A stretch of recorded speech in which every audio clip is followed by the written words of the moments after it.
కృష్ణ మనం ఈరోజు బలరాముడి గురించి ఒక చిన్న కథ చెప్పుకుందాం. బలరాముడు ఎప్పుడు కృష్ణుని అంటిపెట్టుకునే ఉంటాడు. ఒకే దగ్గర ఉంటారు, ఒక దగ్గర ఆడుకుంటారు, ఎప్పుడు ఒకేసారి తింటారు, ఒకేసారి పడుకుంటారు. వీళ్ళు 3 సంవత్సరాలు ఉన్న సమయంలో ఆ మహావనంలో ఉన్నటువంటి నందబాబా గోకులంలో ఉన్నప్పుడు ఏమవుతుంది అంటే వాళ్ళ పెరట్లో ఒక 2 పెద్ద వృక్షాలు ఉంటాయి. అది మనందరికీ తెలిసిన విషయమే. అయితే ఆ వృక్షాల కింద అందరూ కూర్చొని మీటింగ్ చేసుకుంటూ ఉండేవాళ్ళు. ఈ పిల్లలందరూ కూడా అక్కడికి వెళ్ళి కూర్చొని ఆడుకుంటూ ఉండేవాళ్ళు అనమాట.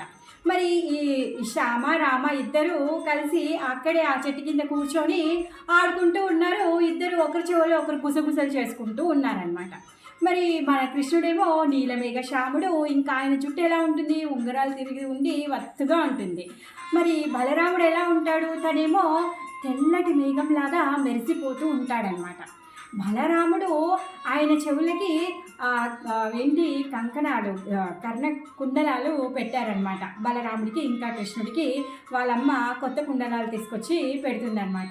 అందరికీ చూపిస్తారు, బాగా మురిసిపోతారు. వాళ్ళు రోజు ఎలా అయితే ఆడుకుంటున్నారో అలా ఆడుకుంటూ ఉన్నారనమాట.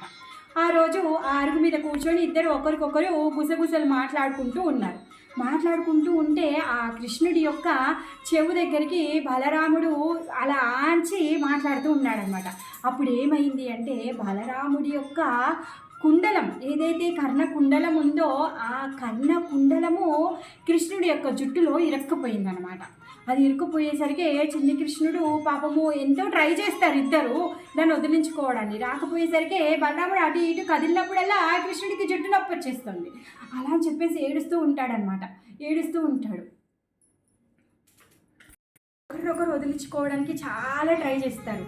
ఆ ఏడుస్తూ ఉన్నాడు కృష్ణుడు, ఏడుస్తూ ఉన్నాడు. బలరాముడికి ఏమో అయ్యో కానా ఏడుస్తున్నాడు, దానికి ఏమీ తోయదు, ఎలా వదిలించుకోవాలో తెలియదు. అంతలోకే మయ్యాన్ని పిలుస్తారనమాట.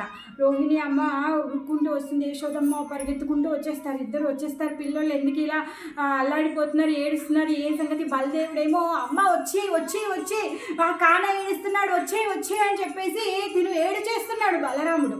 అయ్యో కానా ఏడుస్తున్నాడు అని చెప్పేసి అప్పుడు అమ్మ వచ్చి ఆ కృష్ణుడి జుట్టులో ఇరికినటువంటి ఆయన చెవు దిద్దుని తీస్తుందనమాట. తీసి మళ్ళా బలరాముల వారికి పెట్టడానికి వెళ్తే అప్పుడు బలరాముడు అంటాడనమాట, నా కానా ఏడ్చాడు ఈ చెవు దిద్దు వల్ల, అందుకే నేను ఇప్పటి నుంచి ఈ చెవికి అసలు చెవు దిద్దే పెట్టుకోను అని చెప్పేసి అప్పటి నుంచి బలరాముడు ఒకటే చెవికి కుండలం పెట్టుకుంటాడనమాట. అందుకే ఏక కుండల అనేసి అంటారనమాట.